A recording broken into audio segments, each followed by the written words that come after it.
Hi, and welcome to another edition of SAW.DESIGN Designer Interviews, wherein we interview designers and share their profile, share their stories and insights about how they are faring up or how they are doing in their career in the creative industry. So for today, we have another guest for you. Of course, kaya nga sa interview.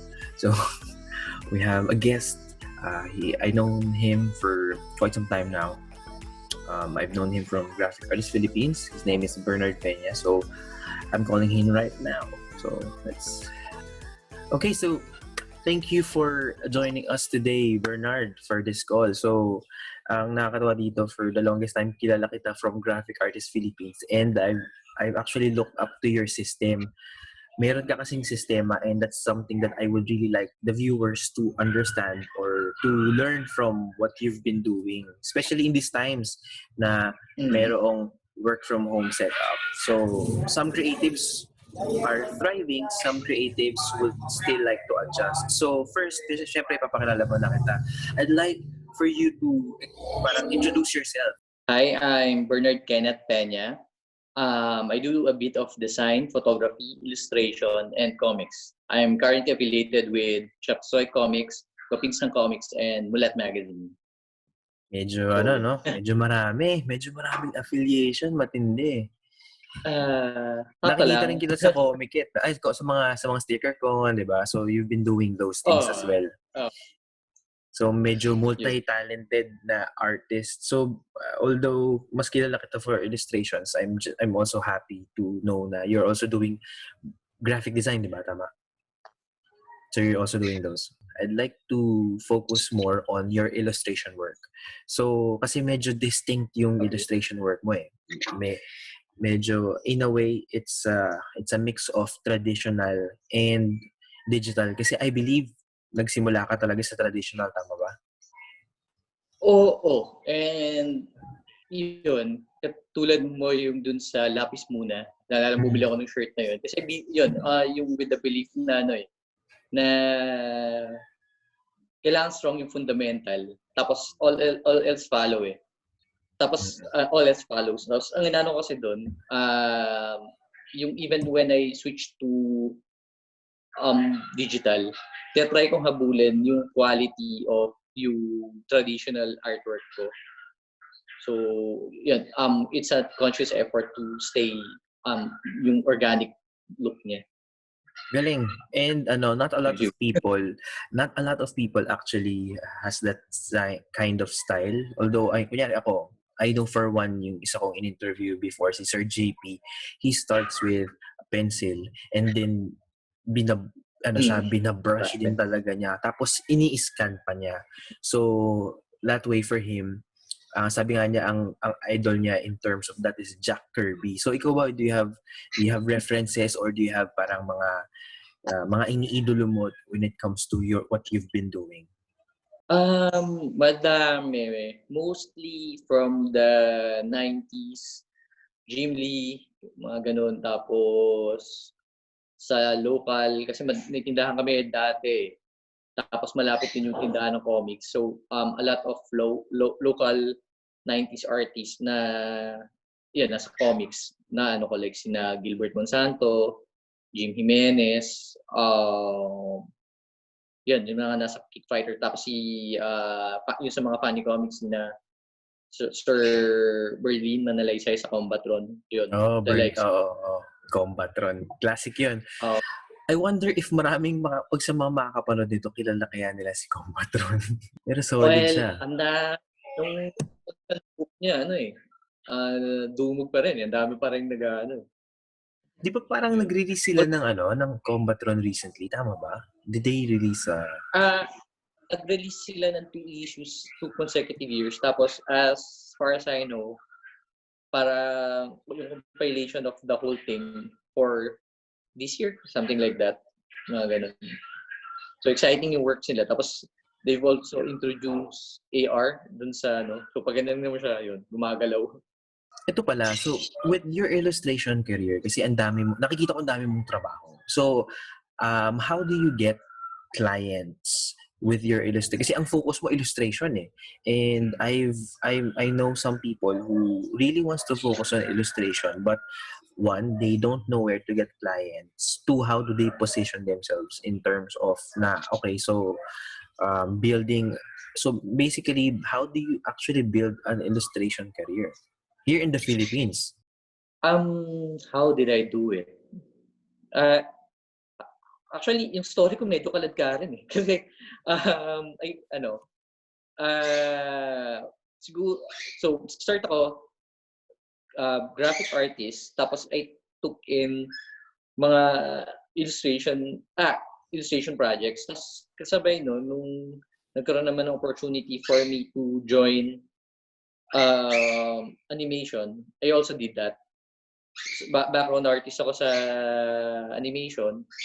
So, doon, isa rin yun sa factor kaya medyo comfortable ako mag-iba-iba ng style. Kasi for every animated film na ginagawa nyo, iba yung style. So, tapos lahat kayo dapat consistent. Tapos yun, you stick with the style because the team should be consistent. So, yun, maging magandang training ground yun. Tapos, nagkaroon ng chance naman na magkaroon ako sa Lampara books na maging colorist for them and illustrator while doing yung sa animation. So doon pa lang parang unti-unti na akong okay, dalawang industriya na to na ginagalawan mo. Tapos you have to deliver them well. Tapos yun, dapat global yung standards nila. Tapos yun, from there pag share mo sa mga social media yung I'm part of this, I'm part of that, soft selling na rin siya. Tapos from there, meron kang makukuha inquiries. Yun, kung may inquiries ka na. So from there, hindi mo siya binitawan, dalawa na yun. Tapos may inquiry ka pa, 3 na siya. Tapos, halos, yun, aware ako na soft sell ko yung sarili ko when I post something. Isa yun. Tapos ang isa pa, kasama sa routine ko na mag-check ng jobs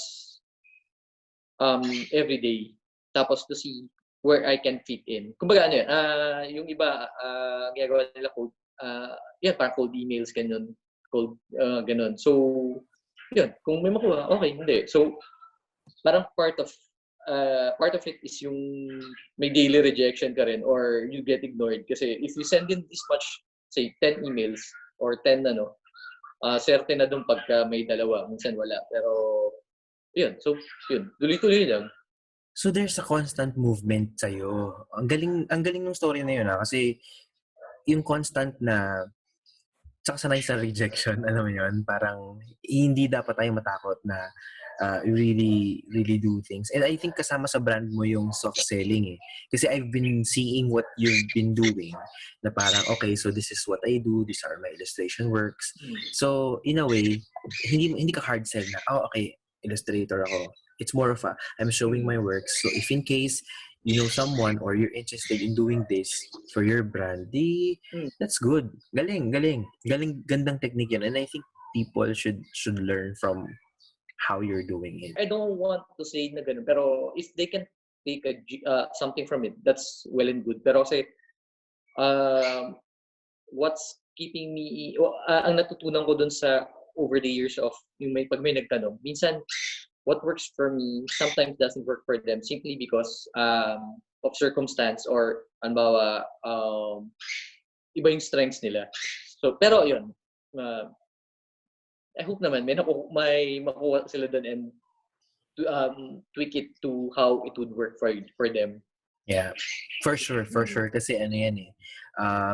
As I've said before, every story is different from each person. So the reason why we have these interviews is for you to showcase your story, pero people will be inspired. Much like ako ngayon, I'm being inspired in what you're doing. Even yung daily checking of jobs, especially at these times, I think there will always be jobs. There will be loss of jobs, pero there will be new jobs available. So that's how life is. That's how our industry is. What I did was, di ba, so daily nga ako apply for whatever. ang problema doon sa in-applyan ko before we had the quarantine, merong good percentage doon, I think, na affected of what happened. So, tapos, ang mas relevant ngayon is yung nag-post even there's quarantine. So, ibig sabihin nun, na-figure out na nila how they can work during these times and even after. So, yun, kaya mas dapat, for me, mag-apply ka ngayon. Yeah, that's I think that's the creative economy that's working, especially na yung may mga work at home setup. I think we can actually pull through in this situation. And because of that, now I want to segue now to yung actually na kinatutuwa ko kasi yung diversification mo in what you do. So here's actually pa-end naman na interview, and I want to ask, can you give our audience some tips on how you navigate this quarantine season? Since I think there will be a new normal. So, can you give us some tips in navigating this season na may quarantine? So, how are you doing it? Can you give us 3 tips? 3 tips. Sa akin, over the years na nag-work, ito mas sabihin ko, it worked over the years na wala yung quarantine, and I hope it works even after that. Pero so far, it's keeping my head above water. So, una, never put your eggs in one basket. Kasi, lalo sa ganitong panahon, hindi mo masabi kung alin yung magso-survive and thrive. So, if they can thrive, they won't be able to hire you. So, pero if you have other options, like kung ano man, what I did, meron, medyo may ipon ako, nag-invest ako sa apartment. So, medyo passive income in real estate yung dating nun. So, though ngayon, medyo limited din dahil hindi lahat able to pay rent. Pero, I mean, having options is better than none. Tapos, yun, first tip yun, never put your eggs in one basket. Freelancing, and yung working from home. Kung dati, may impression kayo na it's heaven on earth since you never leave the house. Now, I think most people are finding out na, hindi pala siya ganun. They have its own struggles.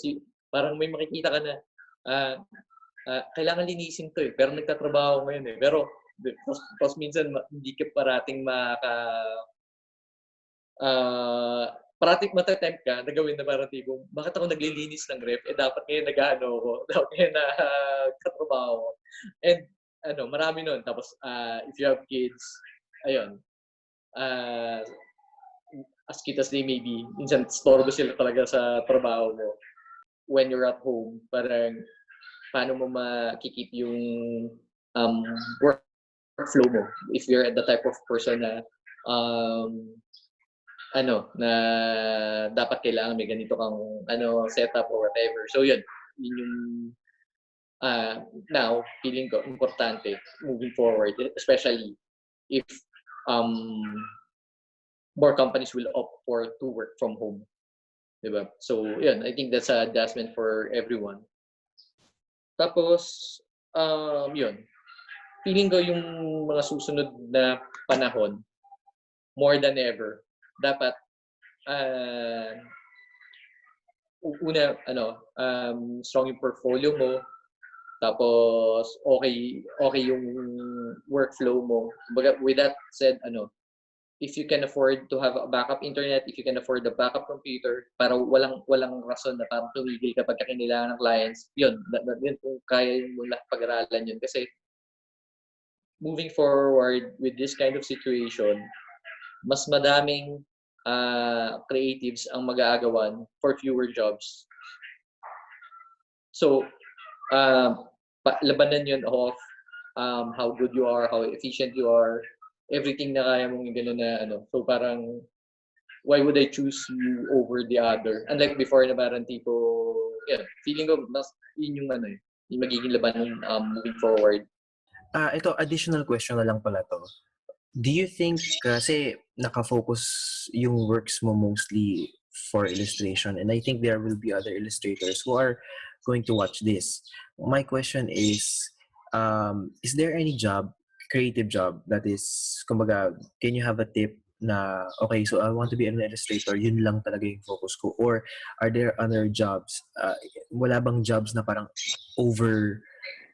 paano ko ba i-restructure yung question? Kasi parang may mga tao na gusto mag-focus on illustration. I really want illustration jobs alone. Or are you a type of person who is open na, hindi, okay lang naman for me to get other jobs, na creative jobs, as long as it's within my capacity? So ikaw, are you that kind of creative na single focus, or okay lang na okay lang sa akin na diverse. Actually, kung makikita mo nga, tapos I kind of think people forget that I can take photos. So, alam mo yun, parang yung mga ganun. So, pero depende on how you present yourself eh. So, hindi lahat kailangan mong ilagay sa portfolio mo if you want to build a portfolio specifically for illustration. So, alam mo yun, parang ganun lang. Kung how you present yourself dun sa client na kaharap mo ngayon. Kung nag-uusap kayo about illustration, yun. I'm the illustrator that you need dahil ito yung portfolio ko for this kind of project. So if moving forward we're talking about photography and okay, so this is my portfolio, this is what I know, and walang kinalaman ngayon sa usapan natin yung me being an illustrator or me being as a comic artist. So parang ganun yung thing ko na type of creative ako. Na minsan yun nga, parang kung ano yung pinopost ko minsan people from different, pero may ano rin yun eh, parang feeling ko may may double edge siya, parang tipo minsan hindi nag-work kasi minsan nalilito unlike yung ibang sobrang illustrator lang talaga.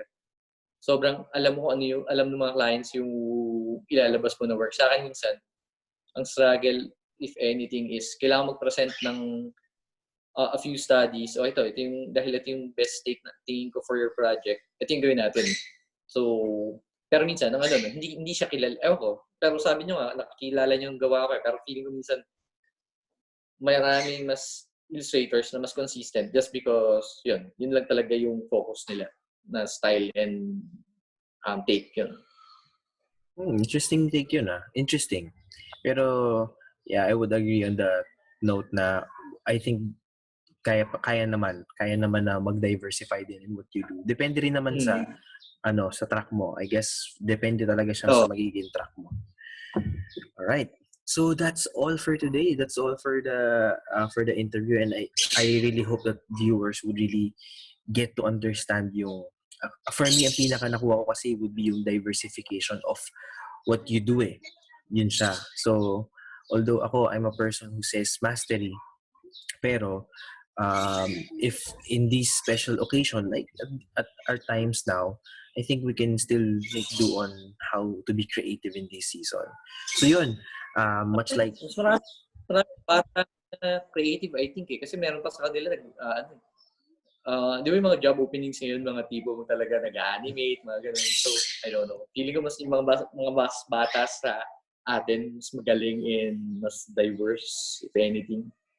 Yeah, marami kasing make sense. Medyo pulo ko yata.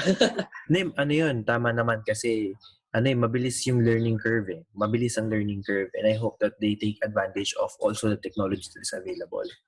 So there, thank you for the interview, Burns, and much like other videos, I will be posting your link so that other people would see what you do. So I'm excited and after this quarantine, I hope that we see each other again in person.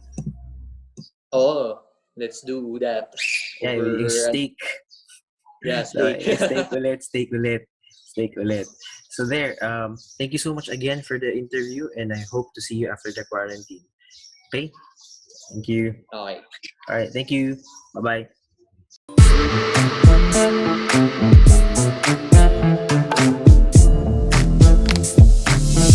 Hey, Thanks for tuning here at SAW.DESIGN PH, and we hope you enjoyed this episode of 𝐼/SAW.DESIGN Designer Juniors. Our goal is telling Philippine graphic design stories. If you'd like more content like this, how about clicking the subscribe button here? I think it's here, so you get more video resources about graphic design. And we're expecting to see you watching again here at 𝐼/SAW.DESIGN PH.